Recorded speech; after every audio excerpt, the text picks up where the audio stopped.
Welcome to the Better Workday podcast with your host, Niamh Moynihan. When it comes to having a good day, sometimes the biggest hurdle is just getting it started.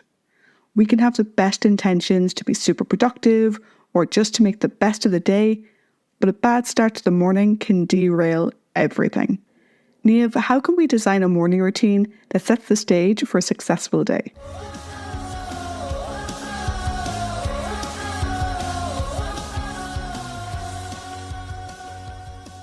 Hello, and welcome back to the Better Workday podcast. Today I am talking about morning routines, and it's a lovely morning here while I'm recording it, which seems fitting. You and me both know that if you start the day off well, it can really set you up for success, whether you're at work or doing other things. And on the other hand, if you wake up on the wrong side of the bed or if the morning doesn't go to plan, it can really have a knock-on effect that creates unnecessary stress and running around in a little bit of unwanted chaos. And the thing about routines is that we all already have one. We fall into our pattern day after day in terms of how we get up and the things that we do before work or before other activities. And so it's not about creating something brand new. Instead, it's more about taking a look at what our mornings look like already and if there's anything that we can do to change them. And for me, my routine has changed multiple times over the years. It's very different to when I was in my teens and my 20s. It's very different to before I had children.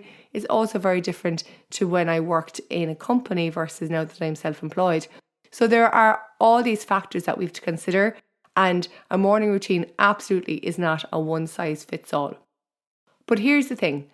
If you can create a positive morning routine or some positive elements in your morning routine, it's going to have a lovely ripple effect across your morning and across the rest of the day.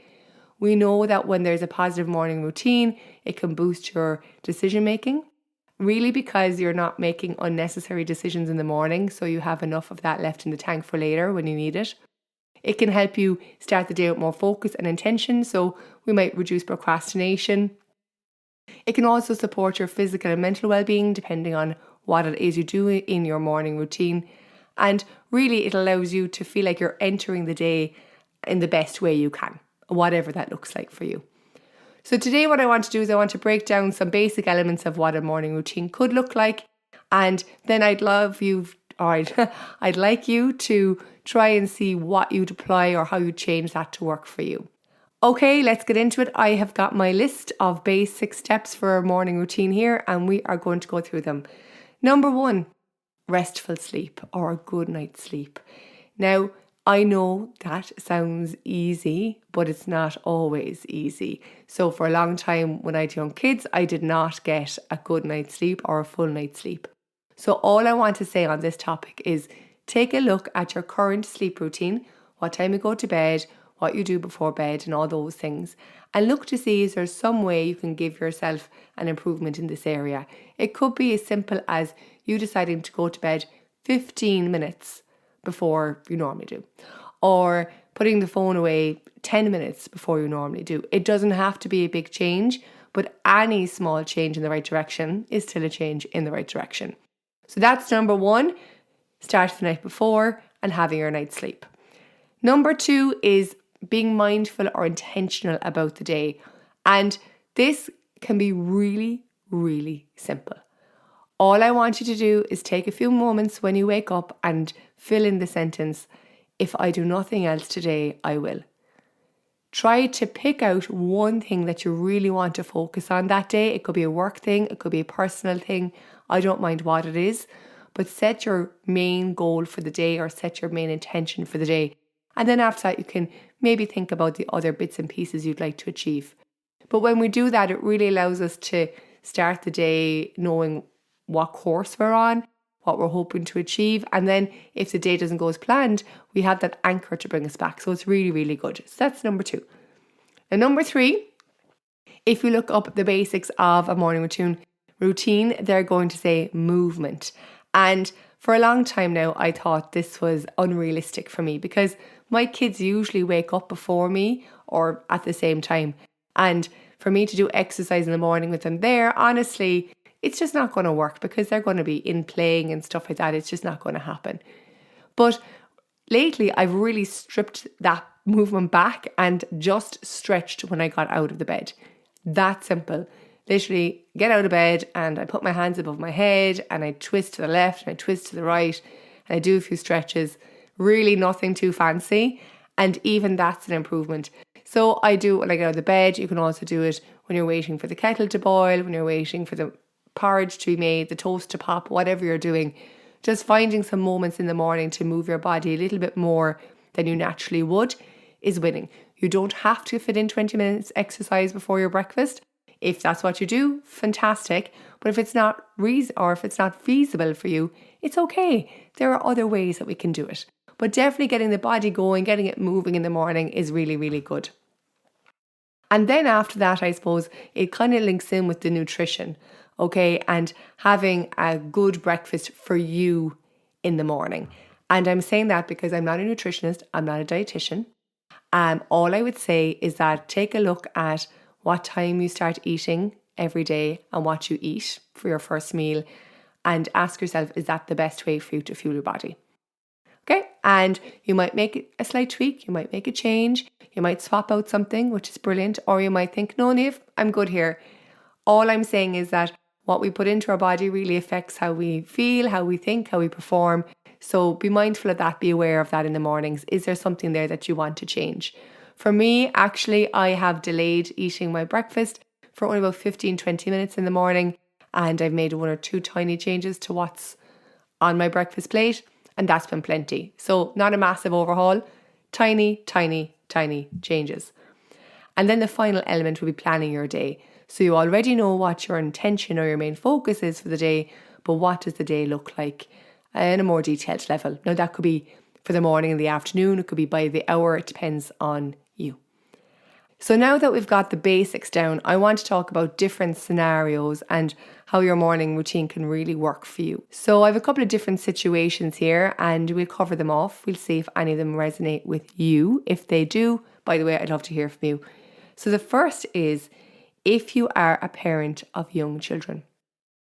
If you are a parent of young children, all I would say to you is do as much as you can the night before. So in terms of the sleep, even if you can get to bed 10 minutes earlier, that's brilliant.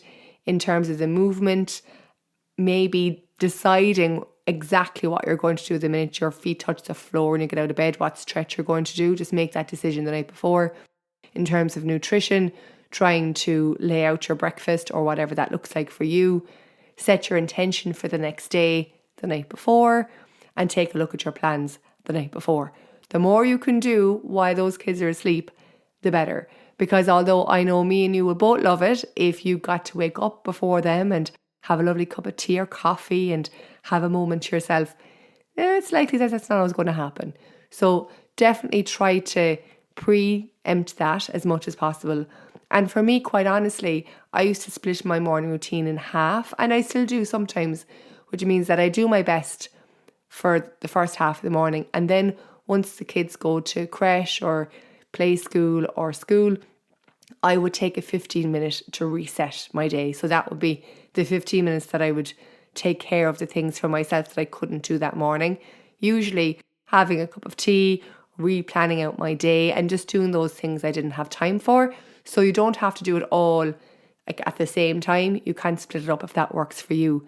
Remember, this is your routine. It's how you do your days. So it has to be what works for you. Now, the second thing is if you don't have demands in the morning, so if you have the morning to yourself, it's really about making sure that you're making the most out of that time for you. So your energy levels might change throughout the month. It might change depending on what you're working on or what's going on in your life. So again, it's about looking at how your morning is going and is there anything you can introduce or phase out at different stages. So for example, you might incorporate some learning. If you're trying to upskill, you might do that in the morning. You might do your exercise in the morning if that's a goal for you. And then at different stages in the month, you might swap that out maybe for some relaxation, meditation, or doing other bits and pieces. So really it's about looking at that space and saying, how can I make it really, really work for me? And alongside that then, so that flexibility and fitting in with your needs, we want to balance that with some consistency in terms of getting up at the same time every day when possible, unless you're treating yourself to a lie-in. but getting up at the same time every day, having that consistency, because that can improve your sleep quality and your overall energy as well. Moving on to my next category, or my next bucket, my next scenario, is if you are working for yourself. So again, this is slightly different to if you are an employee. And like what we're seeing here is your morning routine really does depend on everything that's going on with you and in your life. So that's why I've said a few times now, it has to work for you. It has to work for you. So if you're self-employed, it really is about setting boundaries around that start time. I know that for a long time, I would be racing to the desk. I'd be keen to get going as quickly as I could. That doesn't always serve you. And by the way, putting off your start time consistently, that also doesn't serve you. So just set your own start time and really use your mornings for goal setting and for planning that more strategic, big thinking stuff so that you can take advantage of the energy that you have. One trap that I fell into for the first maybe year and a half of having my own business full time is that I would do all the work first and I'd leave no time for me at the end. So self-care comes last. And that's not going to serve you in the long term. It certainly didn't serve me. And so what I do now is for exercise, I try to do it early in the day. I can't always do it in the morning, as I said, with the kids and stuff, but early in the day. So try to look after your needs first. Or maybe it's even looking after your appointments or your administration first as part of your routine, as part of the first thing that you do when you start your working day. And finally, I suppose for hybrid workers, this is my last little bucket. If you're hybrid working, take note of the differences that have to happen on the days that you're traveling and on the days that you're working from home. On the days that you're commuting, if you are a passenger or if you're able to listen to things or read things or watch things, decide in advance how you're going to spend that time. If you are staying at home, how are you going to use the time that you would have spent commuting? So a lot of people, when we adopt hybrid working, use that extra time to do more work. And look, there are times of the month and the year that's actually really helpful for you. Might make sure that you finish on time, you take your breaks and stuff. So I'm absolutely all for that. But there's other things that you can do. You know, you could use that commute time to explore a new project or a hobby, or watch a TV show that you don't have time to watch in the evenings because your evenings are busy. Right? Like, look at that time and say, how can I use it to best serve me and support my needs? And I'm talking about all your needs, like your learning needs, your physical needs, taking care of the house, and also your need for fun. Okay, so really take a look at that and make sure that you're using that time in the way that suits you best. Let's bring this all together with a little bit of a recap. When it comes to the morning routine, it should work for you. It should support your day, your lifestyle. And you already have a morning routine. You already wake up and do things on autopilot that you might not even be aware of. So tomorrow morning, why don't you take more notice, pay more attention, look at how you're moving through those first couple of hours of the day and see is there anything that you can change. Maybe it's as simple as having a glass of water before your cup of coffee, you know, or taking 2 minutes to say, if I do nothing else today, I will. Those small changes, allow them to embed, and then in a few weeks' time, you can take a look at your routine again and make another incremental change. This isn't about overhauling your life, this is about improving your morning. And I'd love to hear if there's any changes that you make in the next couple of days. I'd love to hear from them. Okay, that's it for me for this week. Just a heads up, next week I'm going to be kind of extending on this topic and talking about our day overall and how to make sure that's balanced so that you can make the most out of the day while also supporting your well-being. So that's going to be a really good follow-on episode to this.